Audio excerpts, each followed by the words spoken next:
Hey guys, this is a video response and entry into Classic Game Hunter's 1,000 subscriber contest. Excellent channel, definitely check it out.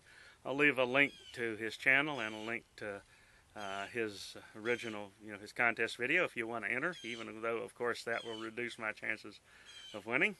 But to enter, you leave a comment or a video response, and as is normally the case, you get more entries if you leave a video response. And the question he has for the video response for the comments is, list your top 3 game developers. Well, this was going to be a hard one. I was going to make it a hard one because one immediately came to mind for the Radio Shack color computer, good old Coco. Absolutely, just right off the top of my head came to mind.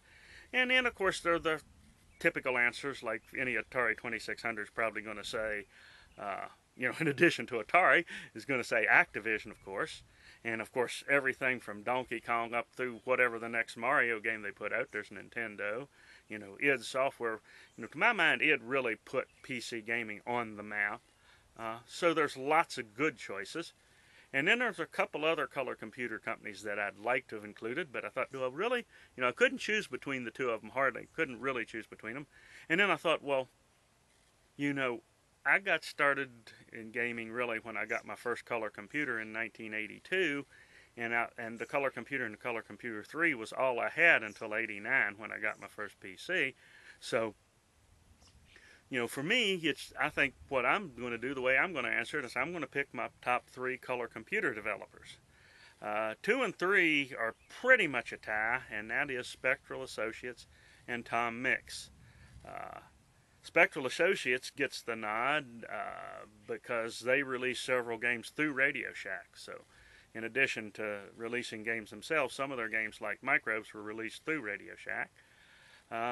Tom Mix gets a nod because the 2 best games of arcade ports that I can think of from back in the day, Donkey King, a nearly perfect game port of nearly perfect clone of Donkey Kong, better than some of the official ports, and Sailor Man, and a similarly excellent clone of Popeye. So.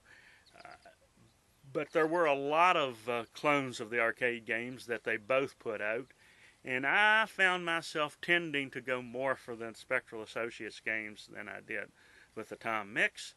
Although usually they were both excellent choices, I tended to go more with Spectral Associates back in the day, so I'll put Tom Mix at 3rd and Spectral Associates at 2nd.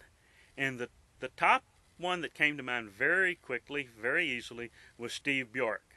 I choose Steve Bjork as the individual because he got his start with Datasoft, and then as he became a more and more popular programmer for the color computer, he ended up starting his own company, SRB Software, and continued releasing software, most all of it through Radio Shack, so without missing a beat there.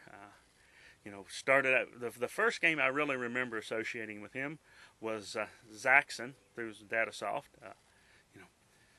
A wonderful version of Zaxxon that really played to the strengths of the color computer and probably to some extent worked around its weaknesses. One of my all-time favorite games, Gana Buana, he released. That was through SRB, and also through SRB he released the color computer version of Pitfall 2 and some other excellent games. So I'll list Steve Bjork as my number 1 game developer. Like I say, I'll leave a link to Classic Game Hunter's video into his channel, and consider leaving your own video response and entering a contest.